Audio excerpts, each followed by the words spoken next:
Congress ബി.ജെ.പിയുടെ B ടീമാണെന്ന ആക്ഷേപം ശരിവെച്ച് രാഹുൽ ഗാന്ധി അഹമ്മദാബാദിൽ നടന്ന സമ്മേളനത്തിലാണ് ഗുജറാത്തിലെ ഒരു വിഭാഗം പാർട്ടി നേതാക്കൾ ബി.ജെ.പിയുമായി ഗൂഢാലോചന നടത്തുന്നുവെന്ന് രാഹുൽ ഗാന്ധി തുറന്നടിച്ചത്. 3 പതിറ്റാണ്ടായ ഗുജറാത്ത് ജനതയുടെ പ്രതീക്ഷയ്ക്കൊത്ത് കോൺഗ്രസ് നേതാക്കൾക്ക് ഉയരാൻ കഴിഞ്ഞിട്ടില്ലെന്നും രാഹുൽ ഗാന്ധി വിമർശിച്ചു. അഹമ്മദാബാദിൽ നടന്ന സമ്മേളനത്തിനിടെയാണ് കോൺഗ്രസ് നേതാക്കളുടെ ബി.ജെ.പിയുമായുള്ള രഹസ്യമാന്തവം രാഹുൽ ഗാന്ധി പരസ്യമായി ശരിവെച്ചത്. ഗുജറാത്തിൽ കഴിഞ്ഞ 3 പതിറ്റാണ്ടായി അധികാരത്തിന് പുറത്തു നിൽക്കുന്ന കോൺഗ്രസിന് ജനങ്ങളുടെ പ്രതീക്ഷയ്ക്കൊത്ത് ഉയരാൻ കഴിയുന്നില്ലെന്ന് രാഹുൽ ഗാന്ധി പറഞ്ഞു. ഗുജറാത്തിലെ ഒരു വിഭാഗം നേതാക്കൾ ബി.ജെ.പിയുമായി ഗൂഢാലോചന നടത്തുകയാണ്.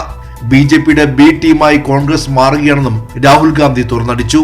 गुजरात की जो लीडरशिप है उसमें 2 तरीके के लोग हैं, डिवीजन है.